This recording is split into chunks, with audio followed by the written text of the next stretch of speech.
Tylenol during pregnancy can be associated with a very increased risk of autism. So taking Tylenol is not good. All right, I'll say it. It's not good. Donald Trump announced some new guidance to medical practitioners, which suggested that they should heavily restrict the use of paracetamol in pregnant women. It's based on a review of evidence, but it's not necessarily new research. It's a review that was commissioned by the president and his new health secretary, Robert F. Kennedy Jr. So they've summarized evidence, but this not included other evidence, which the medical establishment use and rely on with their guidance around the use of this drug.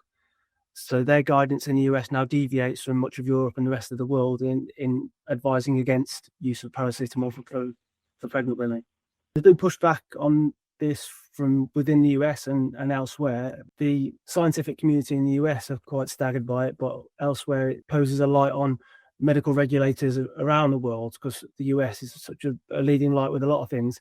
People are then, the regulators in the scientific community elsewhere are being forced to sort of justify their position in recommending paracetamol.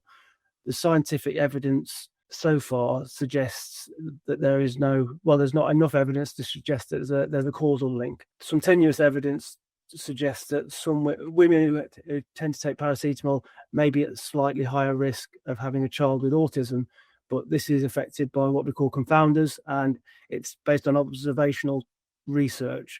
And when more detailed studies have been done, it indicates that there may be something else going on with the pregnant woman that means they're both more likely to need paracetamol and more likely to have an autistic child. So just because these two things coexist doesn't mean one thing is causing the other. No, this isn't the first time that Donald Trump has come up with statements on the issues around public health that aren't necessarily backed up by the best evidence. During the COVID pandemic, while emerging evidence was being presented about what could tackle the virus, he indicated that it might be a good idea for people to inject bleach into themselves. The scientific community and even the medical community within the US government at the time were immediately disagreeing with this, but it just indicates that how he can form policy based on how he feels about an issue, not based on a review of the best available evidence. So this will mean that medical practitioners in the US will be required to heavily restrict the use of paracetamol for pregnant women.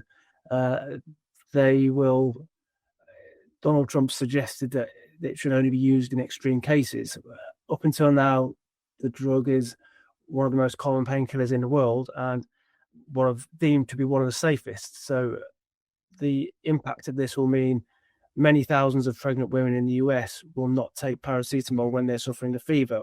And the fears are that this will increase the rate and the risk of birth defects that are known can be caused by high fever in pregnant women.